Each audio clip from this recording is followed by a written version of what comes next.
Santykiai. Pasilikti ar išeiti. Čia tiems, kurie yra santykiuose, bet tie santykiai jau nebetenkina ir atėjo toks laikas, kai reikia galbūt daryti sprendimą kažkokį tai, kad kažkas pasikeistų. Pirmiausia, žiūrime jūsų energijas, kas dabar yra pas jūs.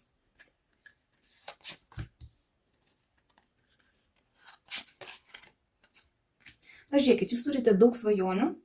Iš tikrųjų, imperatorė rodo žmogų, kuris nori komforto, nori santykių tokių, kuriuose būtų ramybė ir saugumas, kuriuose būtų rūpestis. Ir čia yra labai daug svajonių. Ir šiuo metu jūs norit kažkokio tai augimo, kažkokio tai pokyčio, galbūt net vaikelio. Čia nelygų, kokie santykiai yra pas jūs. Bet kažkas tokio nevyksta jūsų santykiuose. Gerai. Ką jūsų partneris galvoja apie jūsų santykius? Ką jisai galvoja apie jūsų santykius? Na, žiūrėkit, jisai galvoja, kad santykiai nusistovėja, kad viskas taip, kaip yra, kaip ir jį tenkina. Galbūt jisai turi kažkokių tai baimių, bet jisai tomis baimėmis su jumis nesidalina. Jis viską laiko savyje, jisai nerodo jausmų tokių, galbūt kokių jums reikėtų, kad parodytų. Gal pas jį tos baimės yra, bet jisai nesikalba apie tai. Jisai viską laiko savyje. Santykiai tokie, kur jisai net bijo parodyti savo jausmus, savo vidų, arba net nenori, arba net nemoka parodyti. Galbūt jisai myli, bet ta jo meilė tokia tyli, rami. Galbūt kai kuriuose vietose jisai net skūpina santykiuose parodyti savo jausmus. Taip jisai mato jūsų santykius. Gerai, ar jisai norėtų keisti kažką tai santykiuose? Jums reikia kažkokio pokyčio, o ar jisai norėtų kažką tai keisti?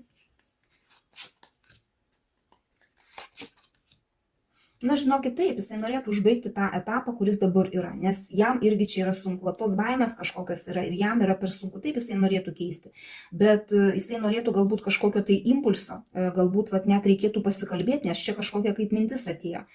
Kardai sukrito, jisai galbūt ir galvoja apie tai, kad jam sunku ir jam reikia to pokyčio.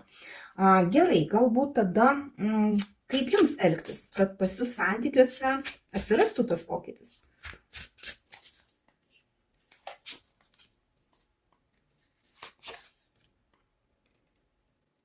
Reikėtų konkurenciją įnešti santykius. Iš tikrųjų, reikėtų pasikalbėti, pasiaiškinti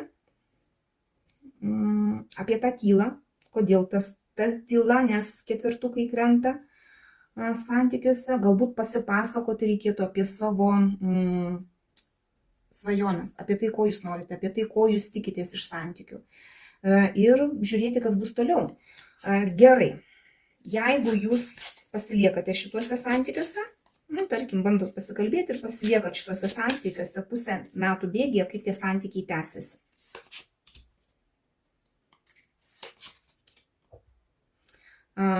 Tie santykiai vis tiek bus stabilus, vis tiek iš jo pusės bus toksai tylus, toksai sausas elgesys, ta prasme, jisai vis tiek nerodys savo jausmų, bet pasirinkimas vis tiek, tvyros ore, kad jums reikia daryti kažkokį tai pasirinkimą.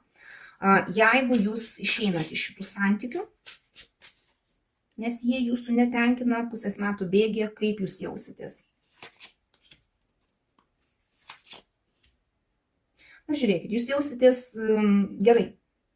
Vidinis jūsų nusiteikimas bus tikrai geras, emocijų viršūnė, taurių devintukas visą laiką apie gerai. Ir jūs jausite, kad pagaliau išėjote iš tos situacijos, kuri jūsų netenkino. Mirties arkanas apie tai, kad pasibaigė tai, kas jums blogai buvo. Jūsų netenkino ta situacija, tas visas toksai sausumas jūsų santykiuose. Jums reikėjo kažkokio tai judesio. Net jeigu jūs tarsi pasikalbėsit, vis tiek niekas nesikeis. Vis tiek jūs norėsit daryti pasirinkimą dėl to, kad taip kaip yra, dabar šituose santykiuose jums taip netinka. Pagalvojimui. Ir dar noriu vieną klausimą užduoti, kad jeigu jūs išeinate iš šitų santykių, kokia tikimybė jums sutikti kitą žmogų pusės metų bėgyje? Na, žiūrėkit, taurių dvietukas iš karto rodo, kad sutiksite. Žmogų sutiksite tokį, kuriam jūs patiksite ir kuris jums patiks. Bus bendradarbiavimas ir galbūt net ir tokie jausmai pliūptels.